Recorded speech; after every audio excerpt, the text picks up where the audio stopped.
I think why this one has won me over when the other BOOX devices did not has a lot to do with color e-ink, actually.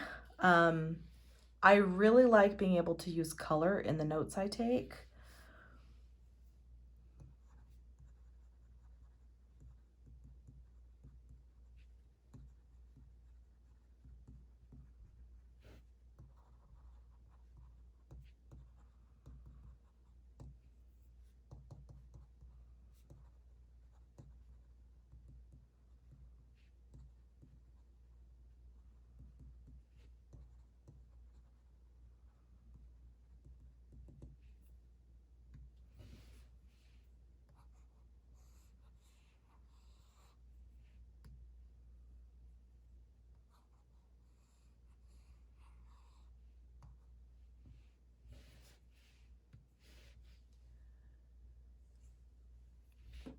Again, like it's pretty muted when you're looking at it on the device itself, but it's enough to differentiate what you're looking at.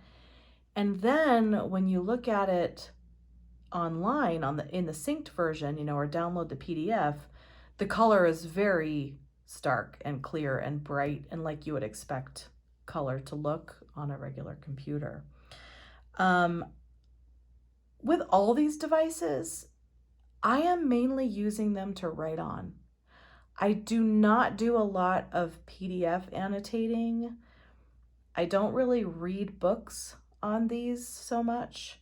I am mostly writing, so the things that have really pushed this device over the edge for me and made it my go-to, again, the color and the writing experience, because the writing feel, like the way it feels when you write on the Note Air 3C is so much better than on the 2 Plus, the Nova.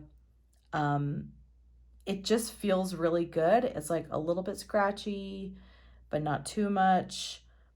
I can use any of my EMR device. I've been using it a lot with the Scribe Pen Plus because it has the eraser and the magnet still works.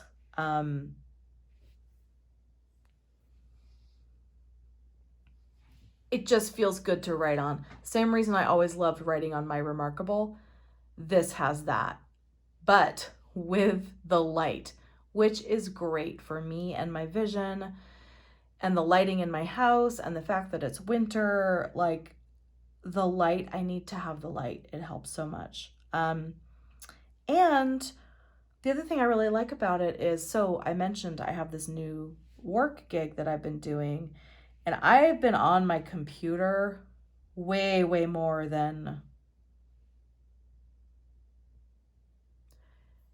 I've been on a regular computer way, way more than I've been used to. And I've had a lot of eye fatigue over it. And so after my work day, when I want to like do my own personal stuff, I don't want to be looking at my laptop or even my phone. I love to just be able to kind of look at my Gmail, see if there's anything in there I need to pay attention to.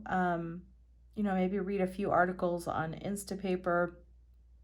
I can even check in on Slack on this and not have that eye strain. So I don't know. It's been great, and I might sell my other devices. And I'm really surprised to hear myself say that, because previously I found the BOOX operating system just too much for me. And I also couldn't figure out how to sync smoothly, but I got this syncing. I can look at my notes on the iPhone app that BOOX makes. It's instant. It looks good, just like on the Remarkable app. So I don't know. I'm maybe a convert, and I've really been enjoying it.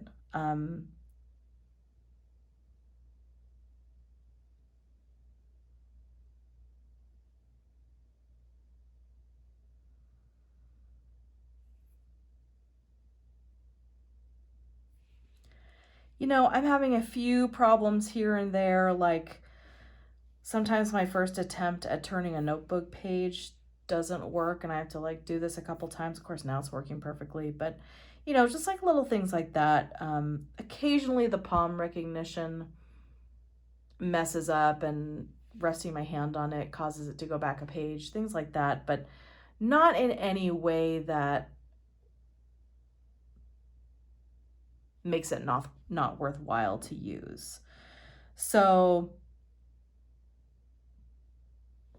that's my summary of living with this for a month. I'm sorry, I've been very not posting videos.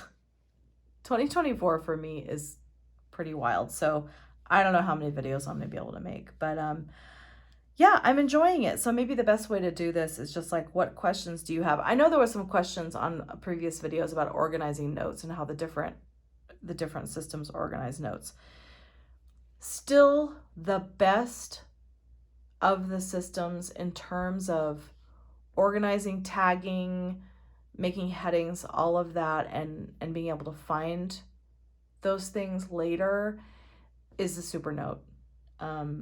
That's still great. I still really want to get the A5X2 when it comes out, but it's not out, so I can't have it yet. So Supernote's still the best, but the BOOX does have some Supernote features that I really like making a link, using the lasso tool to, you know, highlight something. You can make a link. That could be a link to notes, files, or websites. So let's see if I wanted to link this to another note. So let's see if it lets me do that.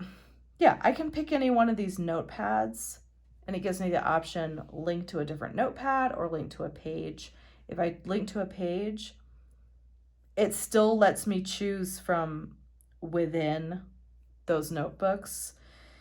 Let's go to this little social planning calendar I've been trying to make. And that's only one page because I haven't been doing a very good job of it. So I say, okay. So now that's there in this note and it shows what it's linked to. So that's the kind of thing the Remarkable can't do, the Scribe can't do. Supernote does really well. The BOOX does it. That makes me happy. So yeah, I don't know. The tagging, I haven't quite figured out. I've tried using tags on notes in this, and then I just don't understand where I'm supposed to find those tags later. So that's something I need to do a little more research on. But that's similar with the Remarkable. The tagging system isn't great, but it's a little more intuitive than this. The Supernote tagging is great, and their keywords function. So for organization, Supernote A5X2, God, if they just had a light, you know, like just give us a light on that and we'd all be happy. So I don't know, what questions do you have? Perhaps I'll have time to answer them in a video. Perhaps I'll just answer them under your comment. Happy New Year.